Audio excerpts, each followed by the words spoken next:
What's up, Warriors? How you guys doing? Today I wanted to touch on a subject that it was brought to my attention when I had my live Q&A this Thursday. You know, one of the guys hit me up where he was tired of his stepson. He said, I'm tired of my 13-year-old stepson. He's talking back to me. He's not listening to me. He's being rebellious, and it's causing mine and my relationship with my lady. It's giving us problems. And when I seen that question that he was asking he was asking for an advice, it fucking hit me. It resonated with me. Why? Because I've been in that youngster's shoes. As 13 years old, I'm like, you know what, that age, to begin with, even if he was your son, they're gonna test you. At that age, they start wandering around, they start getting influenced by their friends at school. So it's going to be a challenge. But now, being that he's your stepson, first of all, you're labeling him. We got to stop doing that.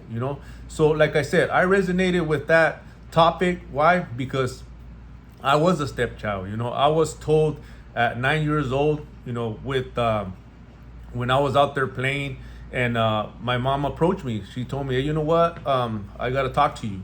And I'm like, what's up? And she's all like, oh, could you stop calling your dad dad? And I was like, what the fuck? It kind of tripped me out. I'm like, what? I don't know why she told me that. To me at that age, I was like, fuck, I didn't really, it didn't, I don't know, I didn't know what to think. I was pretty much like fucking surprised, like still tripping, And at that age, I was like, okay, whatever, if you don't want me to, then that's cool, But she explained to me, how the things were and how they worked out, and pretty much I just moved on, But as the time went by, everything fucking fell into place. I understood a lot of things, why, you feel that you get treated different, you don't feel the same love, for that these other your brothers usually experience. It's different, you feel that. So that topic hit me hard because I could resonate with that kid. So what I told him is that you have to be patient. First of all, you cannot label him, and you got to stop calling him stepson, first of all, because they're gonna feel different. They're gonna feel left out. They're gonna feel like they're not part of you. It's, I don't know why they use that name, that term.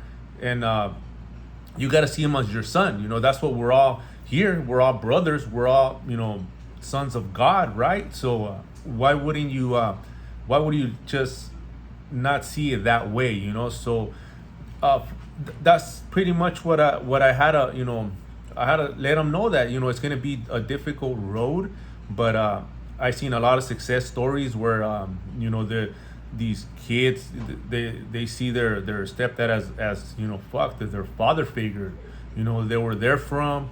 They pretty much were like a father father figure, where they didn't have no they didn't give them no more no less. It was just love straight across the board. And that's something that people don't see when they get into these relationships. They forget about that. They forget about that child that's involved. When you meet a person and they have a kid, you gotta understand that you got responsibilities, and that you're gonna be tested. It's gonna be a challenge, especially if you guys there's not gonna be one time where like you're not gonna have any kind of test coming your way. You're gonna get tested as they get older. Like I said, even being your own kids, you're gonna be tested. But being that he's a stepson and you're labeling him like that, it's just gonna be even worse. So now what you could do is just, you gotta be you gotta be straight out, honest with them, try to guide them, be patient, and sandwich that shit. It means that you gotta be firm, you gotta be strict with them, but give them a compliment. So you give them a compliment, and you give him facts. You give him a compliment on what he's doing good, of what he's capable of doing, and then shoot him with some facts. You have to show love. You have to show attention, because they sense that, they feel that. I felt it. I felt it throughout my teenage years. That I was treated different. So I know he feels that. I know he feels that energy that you have towards him, that resentment or whatever, whatever you feel towards that individual, towards your stepson. They feel it too. You don't really have to fucking say anything, just by the way that you walk, the way that you look at them. It's all, we could sense that.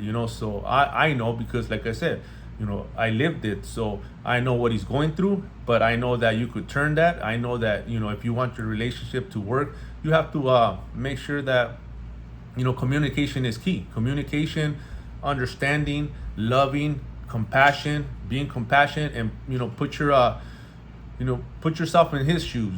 So you always gotta look at that. And that's gonna be one of the best advice that I could give you, because other than that, it's just gonna be a bumpy road, because that's when they start pretty much getting sidetracked, going and seeking other fucking people, other advices, other mentors that might be not good mentors or leaders, or because they don't see it within you.